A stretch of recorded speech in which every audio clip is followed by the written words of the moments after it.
We've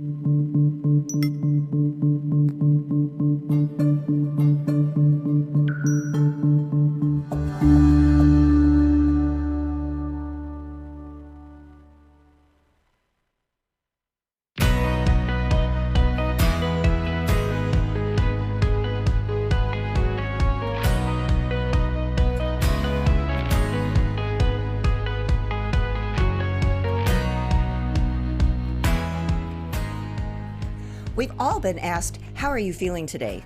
Sometimes we know how to answer, and sometimes we don't. Being able to sort out our feelings from our emotions can be a challenge. While emotions are related to physical conditions, feelings are sparked by emotions. Feelings are the product of your brain's perception of things. So when we suppress or unleash our emotions, those actions can have a tremendous impact on our physical health and life.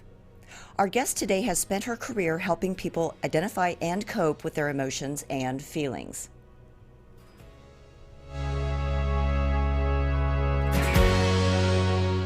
Hi, and welcome to Coffee with Claire. As you loyal fans know, we bring you business leaders and entrepreneurs who like to give back and have fun. My guest today is Melissa Engle. Melissa is co-founder and clinical director at Healing Springs Ranch. A licensed professional counselor and registered art therapist, Melissa has over 25 years experience treating trauma and addictions. Today, she will share with us her knowledge and experience in helping her patients understand and cope with the spectrum of emotions. Please join me in welcoming Melissa Engle. Hello. Woo, you're here. Hello. Good morning. Good morning. Well, Melissa, I am so thrilled to have you here. Coffee with Claire is such a loyal fan of Healing Springs. Wonderful. We really embrace all the hard work that you guys are doing. It's so important and necessary out in our world today. And, because we've had John Edmondson, we've had Rachel Graham, and now we get to have you. Thank you. Yes. We appreciate your support. Absolutely. Well, I know that you probably didn't wake up in the middle of the night and say, hey, I'm going to work at Healing Springs. So I'm sure that there's a little bit of a story and a process that got you to the point that you're here now. So we'd love to hear a little bit about how you got here, your journey, and why this is so important to you. Absolutely. Well, I actually started out in school being a fine arts major, and was forced to take a extra class, and so I chose to take psychology because my friends talked me into it, and I actually it wasn't something I chose. Didn't have an interest. But while I was taking that class, I heard about something called art therapy, and it was being able to utilize your skills in art, not even your skills, but using the art medium to help people be able to heal and recover from psychological issues. So that was very interesting to me. And so I moved forward with that, and I've worked with a psychiatrist named Dr. Colin Ross. I worked with him for about 25 years. And our specialty was focusing on adult survivors of childhood trauma. And so I've had a lot of experience. And when you delve into the world of adult survivors of trauma, you're going to see every psychiatric diagnosis, every addiction under the sun, whether it's substances or processes like gambling or shopping or food or work, any of the addictive processes. So I've seen every combination of mental health and addiction. And so over the years, working with him and having a private practice, one thing that was always difficult for me was when I would work with people that had substance abuse issues. They would go to substance abuse facilities, like residential facilities, and they would address the behavior, but they never really addressed what was causing the behavior, the underlying purpose of the behavior. And I know from my experience, it's the pain and trauma. And the more and more that this field has grown, they're recognizing that substance use or substance abuse doesn't happen by accident. There's a reason behind that. There's a purpose for people taking things that they know they shouldn't be taking or doing things they know they shouldn't be doing. And the purpose is to manage pain. So if we don't deal with the underlying pain, then people may stop drinking, but then they start smoking 2 packs of cigarettes or they start gambling. Yes, it's actually called addiction substitution. And so when I was asked if I wanted to be part of a residential treatment facility, I thought, oh my gosh, if I can bring all of my experience with the mental health world and my experience understanding trauma and bridge that with the addiction world and have a really integrative comprehensive treatment. So when people come in, we're not just addressing this behavior. Yeah. We're looking at why do you need that behavior and how do we heal those roots so the behavior just doesn't pop up or transform into another behavior. Yeah, so I would imagine that process is a little bit longer just because you're digging a little bit deeper. Yes, exactly. Or okay. Exactly.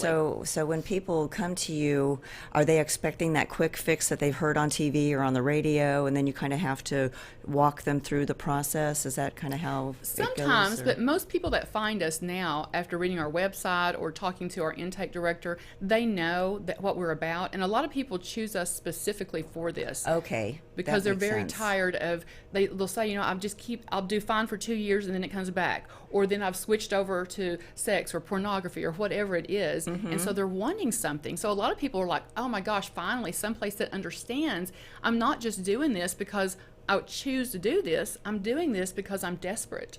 And it's not because I'm a bad person. Exactly, or character flaw. Yeah, because a lot of people that don't understand what's going on, it's real easy for them to put those labels on their family and friends. Yes. And just say, Yes. well, that's their problem. And it is, but there's a solution. Yes. You just have to dig into it and find it for them. Yes. And I bet it feels like a golden nugget when you finally do find that space. Right. They're like, oh, that's why, it's a revelation for them. So, long time ago, I remember seeing these charts that had different faces on them. And they're like, okay, you take a look at that face, Claire, and point at the one that most closely matched the way I was feeling right then. So I'm sure that we have come a little bit further than those little pictures that I saw back in kindergarten. So tell us a little bit about what we've come to have now in your process. Yes. Yeah. And you're talking about the feeling chart. Yeah. Okay. And I think everybody's seen that. It's the little faces. I didn't know it had a call. Yes, it had a title. Yes. Okay. It says, "How are you feeling today?" Yeah. And it just has the little faces on there. We've gotten better. Interestingly enough, the field of psychiatry, when I started about 3 decades ago, since I was working with people that have trauma, there was a little bit more awareness of, okay, there's some painful feelings here. There's a lot of emotions here. Okay. The field in large kind of started taking more of a behavioral approach, but about 2 decades, about 20 years ago, they started talking about trauma-informed. So they started recognizing, okay, wait a minute, maybe there's a connection between mental health symptoms and diagnoses and some unresolved trauma, because we're seeing a lot of people that need inpatient support, inpatient health, chronic depression, chronic anxiety, struggling with wanting to hurt themselves, thoughts of suicidal ideations, really, really deep psychological issues. More and more clinicians were saying, well, there's a correlation with a lot of traumatic experiences, which kind of seems like a no-brainer, but it takes us a while sometimes to see correlations, right? Right. So the field started adopting and understanding there is trauma. So now they have what's called trauma-informed treatment. So we're starting to have a little bit more emphasis on looking at the underlying pain that drives this. But it's a bit of a movement. It's a bit of a paradigm shift. Okay. We tend to just focus on the behavior. It's even called behavioral health. We just focus on the behavior. We aren't trained to look at what's underneath that behavior, what's driving that behavior. And we want to say, well, it's just genetic. Well, and this is a whole nother show, but there's not. We'll have you back. The research isn't there for a specific gene for these psychiatric diagnoses, including addictions. So the research doesn't support that. So what we're seeing more and more is that it's a desperate attempt to manage tremendous emotional pain. And when they talk about painkillers, that's really what all of these addictive patterns and even the mental health symptoms are communicating to us, is that this person is trying to manage and kill pain, and the pain happens to be emotional pain.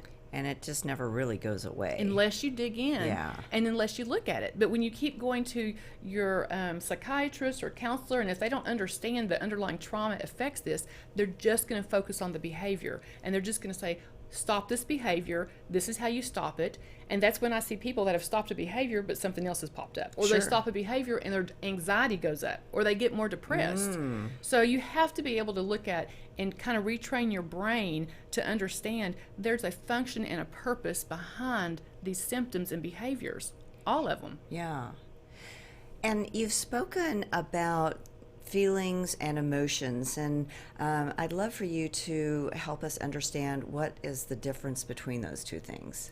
You know, most of us use the words interchangeably. Yeah. We'll just say how you feeling or talk about Right. your emotions. But if you really want to get specific, an emotion is a physiological response. So if someone kicks me in the shin, just walks up to me and kicks me, or if I see a dog running at me snarling, you have a physiological response. And that physiological response, if it goes, if it's extreme enough, it's called the fight or flight response. Okay. Where we have a reaction that we go into, we don't even think, our body almost does it for us. We'll take off running from that dog or fighting for our life. So emotions are more of a physiological state. Okay. Our feelings are how we connect with those emotions, how we're connecting to that physiological state, and our mindset about how we kind of like our filter, how we perceive that emotion to be. And that's going to be based on past life experiences, how you saw your parents express their emotions. So your feelings, people often, like I said, use the words interchangeably, but our feelings are shaped by our past experiences, our perceptions, and our role modeling. So all those things shape how we think we feel about that physiological response. And so when we are having these feelings and emotions, I've also heard a term used with them as healthy and unhealthy. Yes. So what's the, I mean, it sounds so simple to say, what's the difference? But I really don't, I mean, where's that line? Most people don't know that. So Yeah. you're asking a question that, I mean, I do these lectures with psychiatrists and social workers and counselors, and we weren't even taught this in school. I was always told in graduate school, all feelings are okay. So we're just kind of given this blanket statement that all feelings are okay. And over the years, I've learned, just like thoughts, I mean, you can't always control what thought pops in your mind, but we do start to learn how we can kind of control what we do with those thoughts, if we ruminate on them, if we feed them. And we also know that there are some thoughts that are healthier to entertain than others. So the same exact thing is true for feelings.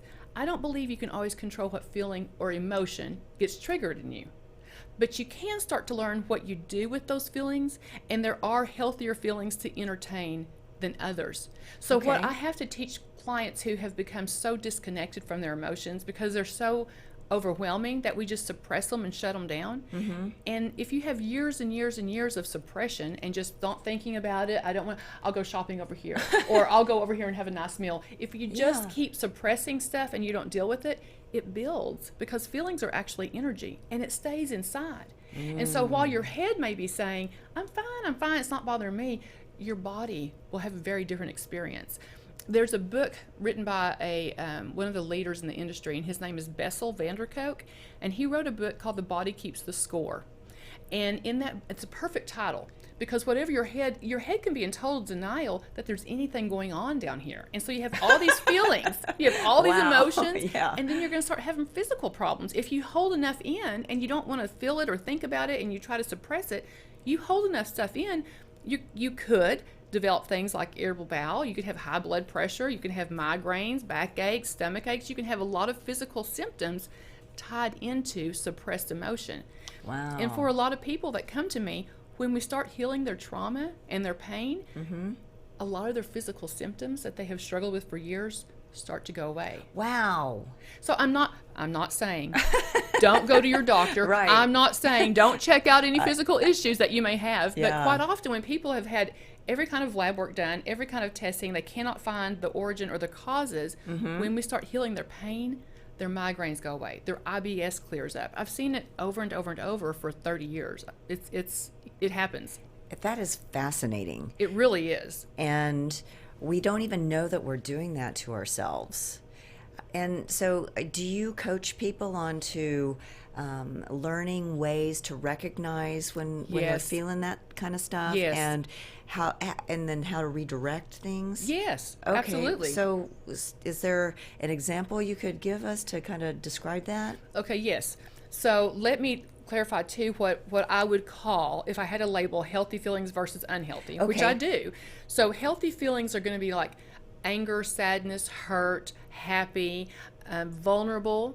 Guilt, I even say, is a healthy feeling, because guilt is a reminder to us, okay, I don't want to do that again. So guilt's not a bad thing. Now, shame is too much guilt. Okay. So the healthy feelings, I would say sadness is healthy. Too much sadness would be depression. Okay. Anger is healthy. Too much anger would be rage. Okay. Vulnerability is healthy. Okay. Too much vulnerability is helplessness. Fear. Right. Fear is healthy. Too much fear is terror, and even paranoia. Those are extremes. Right. So when we take our emotions to an extreme, it can start to become an unhealthy dynamic. Okay. Because you're going to accidentally trigger your fight or flight response. And when you trigger your fight or flight response, now, if it's an emergency, it's okay to trigger it. Right. If a bear's chasing us, we want to run. I mean, we want to be able to do these things. Right. But if you're someone who over responds, makes mountains out of molehills, drama queen or king, crisis junkie, if you're someone who kind of fuels yourself by overreacting to stuff you don't need to, like there's no bear, but you're overreacting. So if you overreact to these things, you're going to trigger your fight or flight response. When that gets triggered, your physiology kicks in, your digestive system temporarily turns off, your immune system temporarily turns off. Wow. Your reproductive system temporarily turns off, and your prefrontal cortex, which is the part that can think things through, it temporarily turns off. In an emergency, we don't need all those things. Sure. But if you overreact to a non-emergency situation, you're shutting off your digestive, your immune, your reproductive, and the part of your brain that can think straight. Yeah. So you're going to have poor impulse control. You're going to have GI issues. You're going to get sick easier because your immune system's constantly being turned off and on, and you're going to struggle with reproductive issues. I mean, how many of us have known someone that was so desperate to have a baby and tried, and they could not get pregnant? Yeah. And then as soon as they adopt, they get pregnant. Exactly.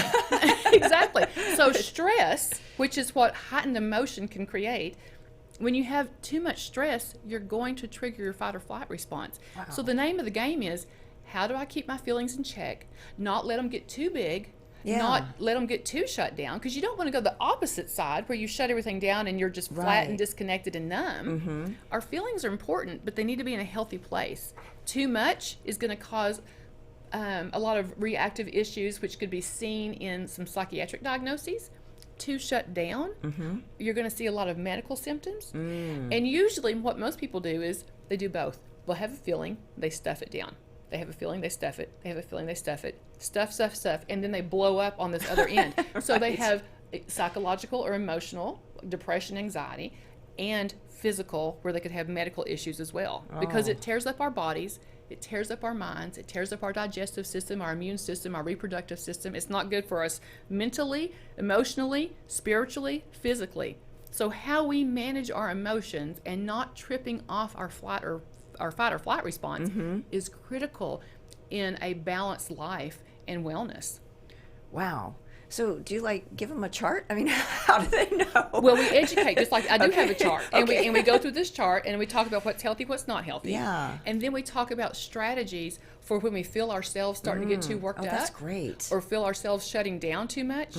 We have to look at strategies. How do we bring ourselves back into that middle place where it's healthy and you're not triggering your fight or flight response? Yeah. Because you can turn your fight or flight response off if it starts to get activated and you catch it in the beginning.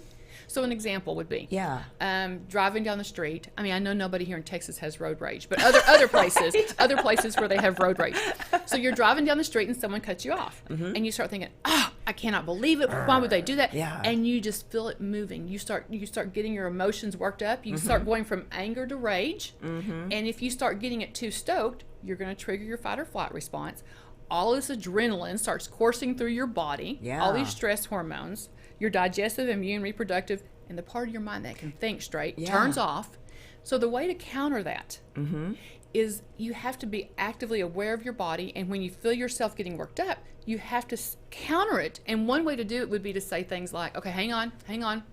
Maybe someone's sick. Take a deep breath. Yeah. Maybe someone's dying. Maybe someone's in the hospital. Maybe someone's having a baby. Maybe someone ate a bad burrito. Who knows? It's what the reasons are. But we've all done that. We've all cut other people off. So you have to monitor yourself, what you're thinking. Yeah. Take deep breaths. Because deep, slow breaths, I mean, I know your grandma always says, take deep breaths, honey. It actually works. It does. It actually starts to shut down that sympathetic response of your fight or flight response. It will actually kind of calm things down, and your brain's going, oh, okay, I thought she was all worked up. She's okay. She's breathing okay. We're good. So it short circuits that over response in the fight or flight. So is that kind of like that old thing that you always hear, just count to 10? Yes. Because I can see where, you're not getting into that fight or flight thing, and you're engaging the part of your brain that can think clearly. You're so smart. Oh. That's exactly what you do. Okay. When you start getting more emotional, you want to engage this. I gotcha. Okay. Now, you don't want to engage it with, that son of a gun cut me off. You don't want to engage it with that. Yeah. You want to have other thoughts that bring that emotion down, like empathy. Yeah. Maybe that person's going through something. Mm-hmm. So you want to evoke another emotion to try to counterbalance that anger that's getting boiled up. You want to go to compassion. You want to find something that will bring that anger down and balance it. Oh, that is so cool. I now that I think about it, I saw an ambulance the other day, and it was slowing down traffic, and I was running a little bit late, as I have a tendency to do sometimes. Don't like that. Not that today, happens. though. Not today. I was on You're time. right yes. on it. And when that ambulance stopped the traffic, I remember I did do that. I was like, oh, dang it, I am late. And then I thought, oh, someone's having a worse day than me. So you did it. That's exactly what did you did. it. You I did didn't it. know what I was you doing. You counterbalanced it to keep yourself in check, and we have to do that. That we is have to so do that. cool. And that's taught to us. We don't realize as children how that's taught to us with our parents or our caregivers. So if something happens in a little kid, in a small child's world, if an ice cream cone falls off, it's traumatic, right? Yeah. So we have to coach our children and say things like, it's okay. I know that hurt your feelings. I know you're sad. It's okay to be sad. I mean, you want them to feel, but you also want to let them know that they're okay, and you want to introduce other thoughts. Yeah. Yeah. I know that ice cream fell off. We still have half of one left. Let's enjoy this one. Find ways to help children manage that emotion. But if you say, I cannot believe you did that. That is so stupid. What a waste of money. All that does is teach children to amp up their emotions instead of learning how to keep them in a place where they still are in control. Right. Well, gosh, I definitely need to have you come back because we are out of time. Wow, time flies. I know. But before we sign off, Melissa, tell everyone how they can get a hold of you. Okay, so we are at Healing Springs Ranch, which is located in Tioga, Texas. And our phone number is 844-443-2577. And if anybody'd like to know more about our program or more about workshops that we offer, that's the number to call. Well, Melissa, thank you so much again for joining us today. And thanks to our listeners and our viewers. Please be sure and like us on Facebook and follow us on Twitter, Instagram, and LinkedIn. We'll see you next time on Coffee with Claire. Thanks for tuning in to this week's episode of Coffee with Claire. To learn more about today's guests, visit their website or find them on Facebook. To learn more about me, Claire Billingsley, follow me on LinkedIn or visit my website at coffeewithclaire.tv. And to hear more episodes of Coffee with Claire, subscribe, rate, and review the show on your favorite podcast and social media platforms.